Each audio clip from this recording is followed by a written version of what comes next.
Well, revelations this morning that more men and women are leaving the ADF than joining, potentially leaving Australia vulnerable. Joining us live now is the Independent Senator Jacqui Lambie.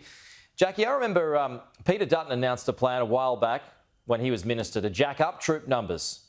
There was criticism at the time because the incentives to join just weren't there. I remember talking to you about it. So why isn't that being remedied? Why isn't that happening?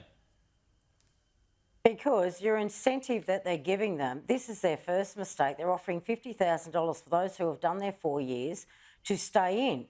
What they didn't incentivise is anything for those that are senior corporals and sergeants within the military to keep them in, because we need them for mentoring. So guess what? This is what's happened out of the 2,000 people that they've asked. They've had about 800 that have taken up on that 50 grand, and you've had about 1,200 that have said, no, thank you, I won't be around in 3 years' time.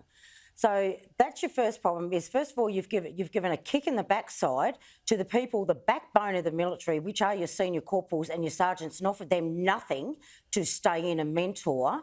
And I think your other problem is we've seen what senior commanders do with their troops. I mean, that's why we're at a Royal Commission. They throw them under the bus. So you've got two distinctive problems there. First of all, you're not offering those people who should be offered money and incentives to stay. You've offered them nothing on the table. And secondly, we have seen through the war crimes, the Royal Commission, that senior command will not take any responsibility for their own actions or lack of.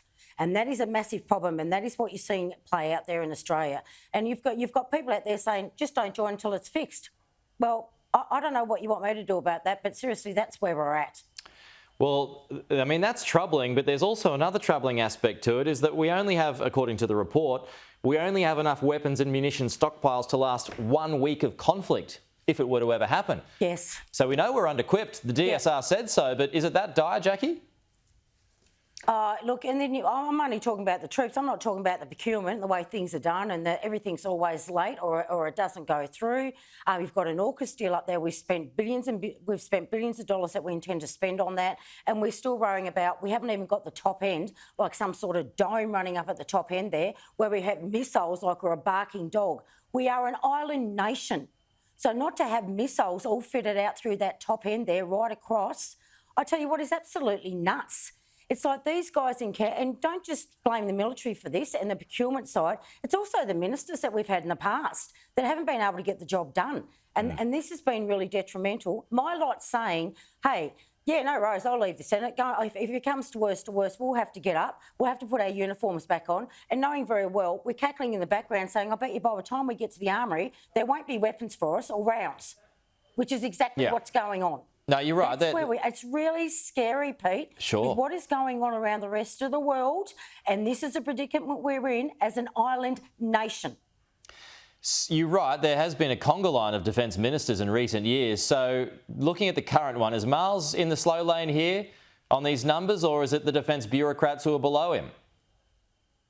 I think it is. I blame the ministers. They've got to stop saying, well, don't worry, I've sent that out to review or I've done this. Well, it is worrying. You are the minister. You get double the amount of wages that the normal backbencher gets up here. And I do not believe that you're doing your job. Basically, if they were running a business, it would be broke. Now, get your people, start putting out some orders out there and get the job done. And stop, the problem is Richard Maybe they're not listening, though. Deer in the headlights. Who's not listening? The ministers? No, the bureaucrats underneath him. Well, you know what? That's for the minister to say, you're a bureaucrat and I'm the minister. Start putting your foot down on them. And if those people have been in there for that long, and this is a predicament that we're in, once again, get rid of those bureaucrats that have been sitting in this bubble for 40 years, because obviously they've failed to get the job done. Hey, Jacqui, before we go, I want to get you on this other story, your view on the government not making a single order to lock up any of the dozens of detainees who were released last year.